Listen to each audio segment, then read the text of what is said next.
Police গ্রেফতার করতে চায়নি তা নয়, পুলিশের বিরুদ্ধে অপপ্রচার, আইনি বাধা ছিল, বাধা উঠতেই গ্রেফতার, দাবি এডিজি দক্ষিণবঙ্গ সুপ্রতিম সরকারের।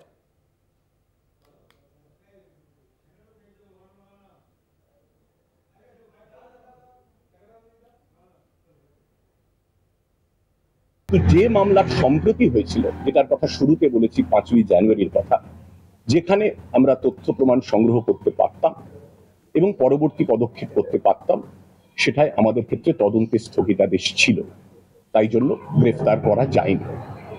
অথচ সংবাদ মাধ্যমে, আপনাদের চ্যানেলে এবং আরো বিভিন্ন মহল থেকে এটা লাগাতার বলা হয়েছে যে পুলিশ ইচ্ছাকৃতভাবে শেখ শাহজাহানকে গ্রেফতার করছে না। আমি বলতে চাই স্পষ্ট করে, এটা ঠিক নয়, এটা ভুল, এটা অপপ্রচার। আমাদের আইনি বাধ্যবাধকতা ছিল, যেটা স্পষ্ট করে দিয়েছি। দিন দুয়েক আগে যখন মাননীয় উচ্চ আদালতের তরফে স্পষ্ট করে বলে দেওয়া হয় যে গ্রেফতারির উপরে কোনো ধরনের বিধিনিষেধ নেই, তারপর আমরা জোর কদমে তল্লাশি শুরু করি এবং গত রাতে মিনাখা থানার বামুনপুকুর অঞ্চল থেকে শেখ শাহজাহানকে আমরা গ্রেফতার করেছি। গ্রেফতার করার পর তাকে বসিরহাট কোর্টে নিয়ে যাওয়া হয়েছে। কিছুক্ষণের মধ্যেই তাকে আদালতে পেশ করা হবে এবং তাকে পুলিশি হেফাজতে নেয়ার আবেদন জানানো হয়েছে। শাহজাহানের গ্রেফতারি নিয়ে ইডির বিরুদ্ধে প্রশ্ন তোলেন এডিজি দক্ষিণবঙ্গ সুপ্রতিম সরকার। রাজ্য পুলিশের বাধ্যবাধকতা ছিল, কিন্তু ইডি শাহজাহানকে গ্রেফতার করলো না কেন, প্রশ্ন তুলেছেন এডিজি।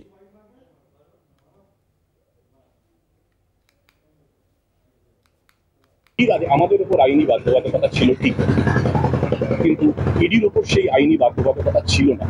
তা সত্ত্বেও তারা কেন শেখ শাহজাহানকে গ্রেফতার করতে উদ্যোগী হননি, সেই প্রশ্নটাও আমার মনে হয় একটু প্রাসঙ্গিক আছে, সেই প্রশ্নটাও ওঠা উচিত। আর দুটো বিষয় বলতে চাই।